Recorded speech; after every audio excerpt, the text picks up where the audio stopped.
산과 바다의 도시 부산. 부산은 높은 곳에서 시야 가득 들어오는 수평선을 바라보는 맛이 그만인 도시다. 날씨가 좋은 날에 수평선 사이로 멀리 대마도까지 볼 수 있다. 국경의 끝이 바다로 이어지는 부산은 바닷가 산봉우리 곳곳에 봉수대의 흔적이 남아있다. 부산을 비롯한 남동쪽 해안가 봉수대는 해안을 침범해오는 왜구를 경계하고 초동 대처하기 위한 정찰기지 역할을 했다. 오로지 사람의 말과 글을 통해야만 소식을 전할 수 있었던 시절. 산꼭대기에서 불을 피워 연기나 불꽃으로 소식을 전하는 봉수는 그야말로 발 없는 말을 천리 밖으로 보내는 가장 신속한 통신 수단이었다.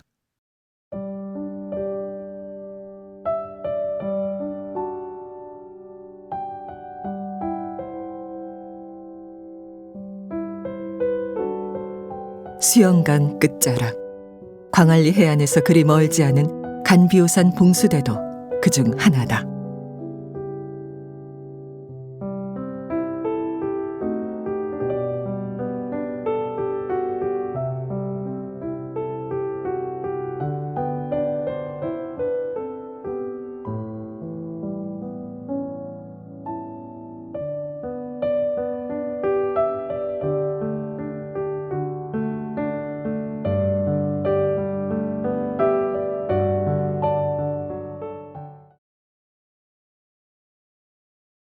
남북으로 길게 뻗은 한반도.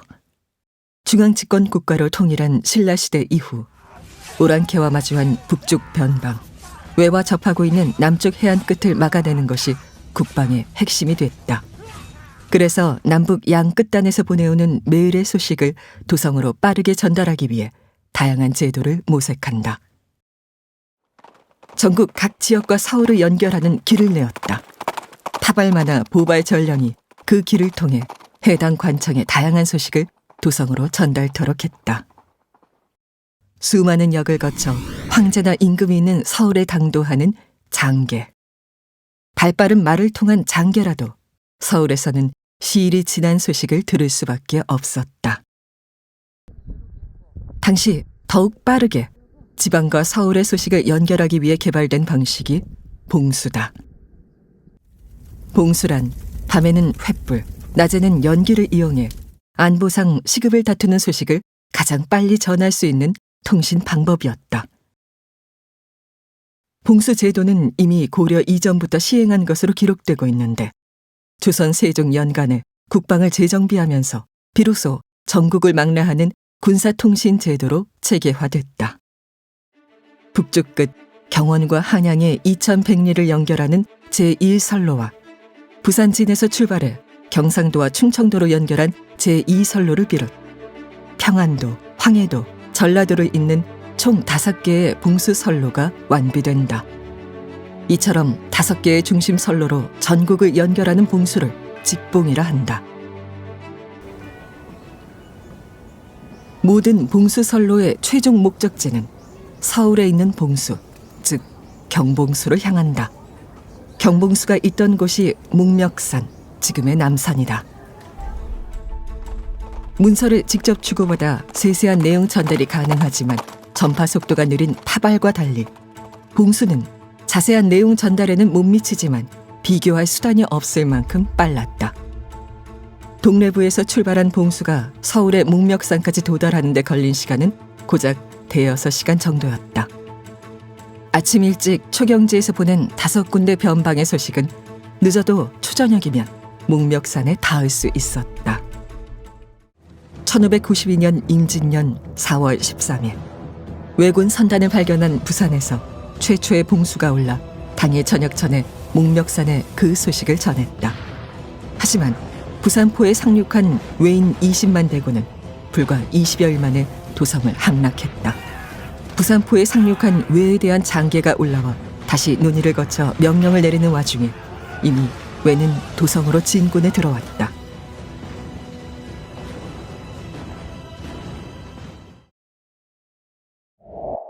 남북 양끝과 서울을 신속하게 연결해주는 전국 5개 선로는 크게 내지봉수와 연변봉수로 나뉜다. 내륙에 있는 내지봉수는 주로 그 전 봉수대에서 전해오는 신호를 보고 다음 봉수대를 향해 신호를 연결하려는 목적으로 만들어졌다. 직봉의 전달 체계에 문제가 발생할 가능성을 대비해 간봉 체계를 두었다. 그 중에서 경상도 해안의 외구 침입 예상제를 따라 이어진 봉수가 첫 경계경보 발령의 역할을 담당했는데 이를 객가에 있다고 해서 연변봉수라 한다. 각 봉수는 그 목적과 상황에 따라 다양한 형태를 띠는데 네모난 돌 기단 위에 돌로 연대를 쌓고 연소실과 연통을 두었다. 연대 주위는 참호를 파거나 방호벽을 설치하고 인근에 화살의 재료인 대나무를 심었다. 그런데 우리가 통상 알기로는 위급할 때만 불을 올리고 그렇게 생각하는데 물론 그것도 있겠지만은 그 통신 체제가 평상시에 항상 일거를 해서 한양에 있는 임금이 알 수 있도록 하는 역할도 했고 또 실제로 이제 해안에 지금 바다에 이항선이 적선이 나타났을 때는 2개를 올리고 그 다음에 접안을 했을 때 육지에 3개를 올리고 그 다음에 접안을 해서 상륙을 했을 때는 사거 4번을 올리고 전투를 할 때는 정말 이제 5거를 하는 그런 어떤 법에 정해진 봉수 체제가 있었습니다만은 평상시 전국의 산과 산을 이어오는 매일의 소식은 묵멱산에 모였다. 묵멱산에 피어오른 한 줄기 연기는 승정원을 통해 임금에게 보고됐는데 전국의 안녕을 묻고 답하는 인사와 같은 것이었다. 부산은 기능을 달리했던 내지봉수와 연변봉수를 모두 갖춰야 했던 변방이다. 제2선로 봉수의 직봉은 부산에서 출발해 양산, 안동을 거쳐 묵멱산까지 약 43개소, 440km 정도의 거리였다. 응봉, 구봉, 황령산 등 부산의 봉수대는 이러한 제2선로의 시작이었다. 오늘날의 경부고속도로와 거의 겹친다. 제2선로의 간봉인 연변봉수의 시작은 해운대에 있는 간비호 봉수대다. 간비호산의 봉수는 기장 남산을 거쳐 울진까지 동해안을 따라 내달렸다. 연변 말단에서 발생한 사건 소식은 직봉을 통해서든 간봉을 통해서든 안동을 통해 경봉수로 보내졌다. 봉수대는 보통 사방으로 신호를 보낼 수 있는 높은 산 위에 설치했다. 황령산은 응봉과 구봉에서 받은 신호를 양산의 계명산 봉수대로 이어주었는데 계명봉수까지 14km나 떨어져 있지만 높이가 427m나 돼 충분히 멀리까지 신호를 전달할 만했다. 반면 간비호산은 고작 148m의 야트막한 산이다. 이렇게 낮은 간비호산에 하필 가장 중요한 초망의 임무를 부여한 이유는 무엇일까? 크다라는 뜻의 간, 그러니까 한강할 때 한, 칸 이런 뜻입니다. 그리고 비자는 날비자를 그대로 쓰고 까마귀 오자 그대로 써서 날오, 그게 이제 음이 가차음입니다. 음이 전승돼서 나루를 한자음으로 바꾼 게 비오란 뜻입니다. 그래서 간비오란 뜻은 결국은 큰 나루가 있는 산이라는 그런 뜻의 간비오산이라는 명칭이 만들어졌습니다. 간비호가 의미하는 큰 나루는 지금의 센텀시티가 위치한 해운포와 제송포를 의미한다. 보시다시피 지금 일본 대마도가 여기서 해봐야 50km 직선거리로 그 정도밖에 안 되고 항시 날씨가 좋은 날은 대마도를 육안으로 볼 수가 있습니다. 볼 수가 있는데 그 이항선이 일본 쪽에서 들어오는 출몰한 배를 가장 먼저 볼 수 있는 시계 확보를 할 수 있는 장소가 여기가 해발 148m밖에 안 되지만은 저 뒤에 장산이나 이런 것보다 낫습니다만은 이곳은 제일 먼저 사주 경계를 할 수 있고 바다에서 출몰하는 배를 발견할 수 있는 곳이고, 또 여기서 약 직선거리로 6km 떨어져 있는 좌수영, 경상 좌수영하고 가장 먼저 신속하게 신호를 전달할 수 있는 그런 위치적인 상황 때문에 감비옥산 이곳이 봉수대로서의 역할을 아주 잘할 수 있었던 곳이죠. 간비오산은 해운포와 수영강이 만나는 곳에 있다. 등산이랄 것도 없이 잠시 오르다 보면 꼭대기에 이른다. 오늘 날이 좋아서 대마도가 보이거든요. 저기 멀리 지금 대마도가 보입니다. 대마도가 상대마도, 하대마도가 있는데, 현재 우리 감비오산에서 남쪽으로 보면은, 남쪽에 해 뜨는 동쪽으로는 지금 미포, 청사포, 구덕포까지, 그리고 오른쪽으로는 이제 바로 오륙도, 그리고 이기대, 오륙도, 이기대, 그리고 여기 용호만이 보이고, 그 다음에 좌수영 이쪽. 그래서 황령산 이쪽하고는 거의 이 장소에서 다 초탐을 할 수 있는 입지적인 조건이 최적의 장소가 바로 이 장소라고 볼 수가 있죠. 조선의 군사 체계에서 수군은 전라도와 경상도를 각각 좌우로 나눠 수군 통제사를 두어 근방에서 발생하는 돌발 상황에 신속하게 대처토록 했는데, 간비오산 아래 수영강 너머가 바로 경상 좌수영 관하가 있던 곳이다. 부산은 개항 이후 항구를 중심으로 상업과 교육이 급성장한 곳이지만, 고대부터 개항 전까지의 부산은 젖줄인 수영강과 동래 읍성을 중심으로 행정과 주거 공간이 형성됐던 곳이다. 동래 읍성에서 수영강을 따라 부산 앞바다가 만나는 지점, 그곳에 수군 사령부가 있었다. 이 지역이 지금 임의로 추정하고 있는 곳인데, 아마 이거구나. 이 준설공사로 이만큼을 파냈던 것 같아요. 그리고 저쪽도 더 물러나 있고 이쪽도 훨씬 더 뒤에 있다 보니까 이제 재성포 포구 자리라고 지금 이제 생각되는 곳입니다.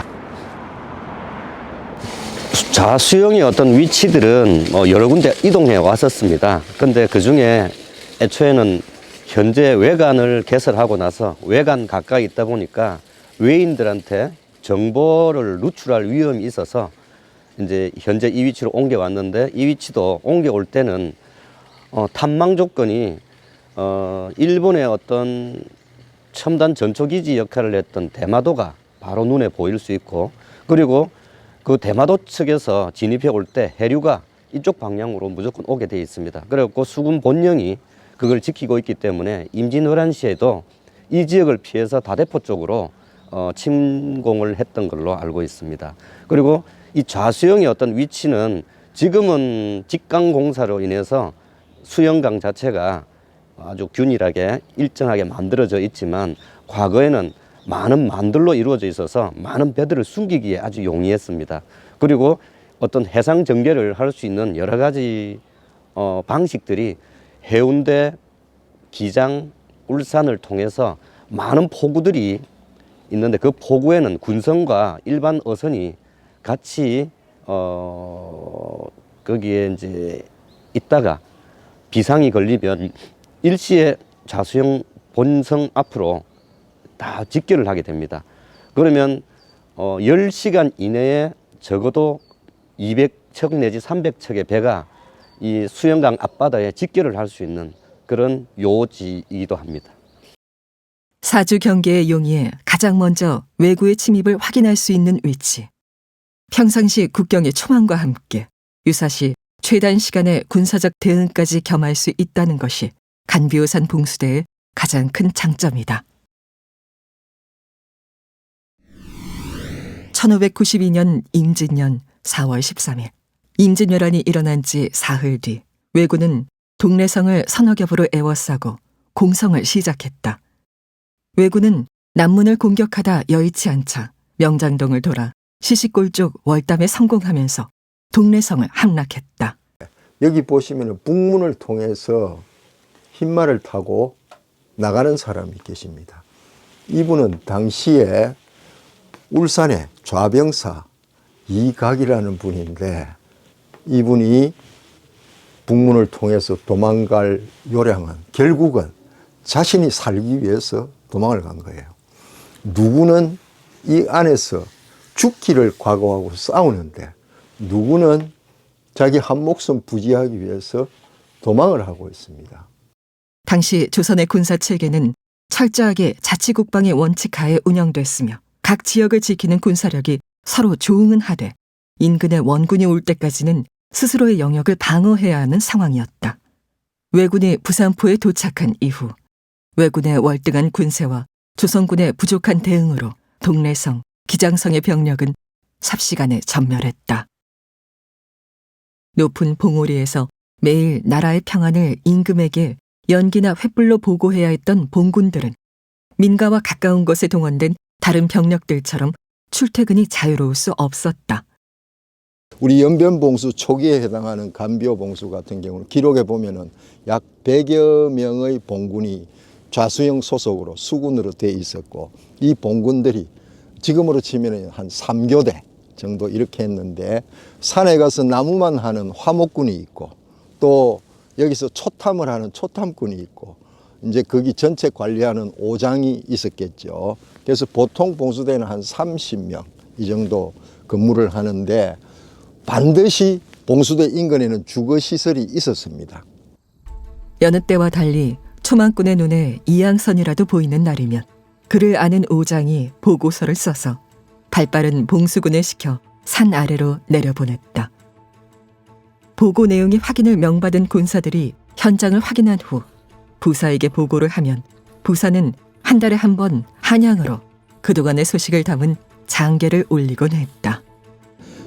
인근에 여기서 가까운 바로 다음 봉수대인 남산봉수대의 그 기록들을 보니까 거기에는 초탐을 하는 그러니까 멀리 망을 보는 봉군은 나이가 13, 14, 15, 16 지금의 중학생 또 고등학생 그 나이로서 시계가 눈이 가장 밝은 보통 우리 사람들이 볼 수 있는 시계가 한 10에서 15km쯤 되니까 그 사이를 정확하게 볼 수 있는 그런 어린 사람들이 담당을 했던 걸로 나와 있습니다.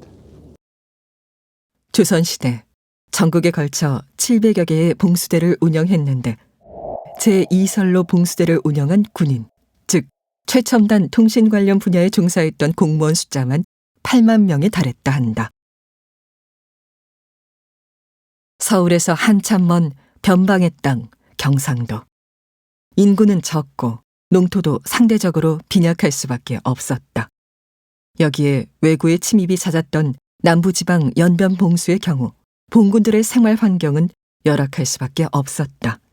경상도 지방의 봉수대는 결국 인근의 젊은이 100여 명이 열악한 환경 속에서도 매일매일 봉수 올리는 일을 놓치지 않으므로 나라의 안녕을 전할 수 있었다. 부산 시민의 정신은 한마디로 야혼이다. 그렇게 말씀을 드리고 싶어요. 야혼, 덜 야자, 혼백 혼자입니다. 덜에서 떠돌아다니는 혼백이라는 뜻이 결코 아닙니다. 덜이라는 것은 우리 사람들이 살 수 있는 흙이 있고 풀이 있고 나무가 있고 꽃이 있고 자연 생태 속입니다. 그리고 우리는 또 특이하게 바다를 끼고 있는 동해남 정말 천혜의 이 해안 절경을 끼고 있는 이 부산이 자연 속에서 이 나라 이 민족을 지키기 위해서는 누구보다도 먼저 앞장섰고 목숨을 내놓고 앞장섰어요. 이 혼이 과연 어디에서 나왔겠습니까?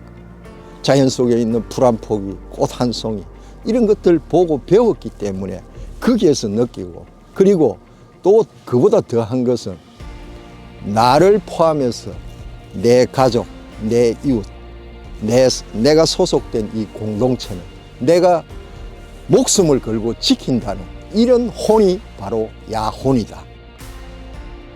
봉수대가 있던 자리에는 무선통신을 위한 중개소도 나란히 자리하고 있다. 오늘날 우리가 매일 불편 없이 이용하는 무선통신 공중파는 결국 두 달 한 개를 이어주는 중개소들이 전국으로 촘촘하게 연결되어 있어야 한다. 봉수대는 전기나 전파를 활용하기 이전부터 전국의 소식을 이어주고 신호의 의미를 구분해서 전파한 원조 공중파라 할 수 있다. 고려 시대부터 이 봉수대가 감비오산에 있었다라는 그런 문헌적 고증을 통해서 그동안의 해운대구가 그 복원 사업을 제대로 된 복원 사업은 아니지만 간이 복원 사업을 통해서 현재 감비오산에 봉수대가 존재를 하고 있습니다.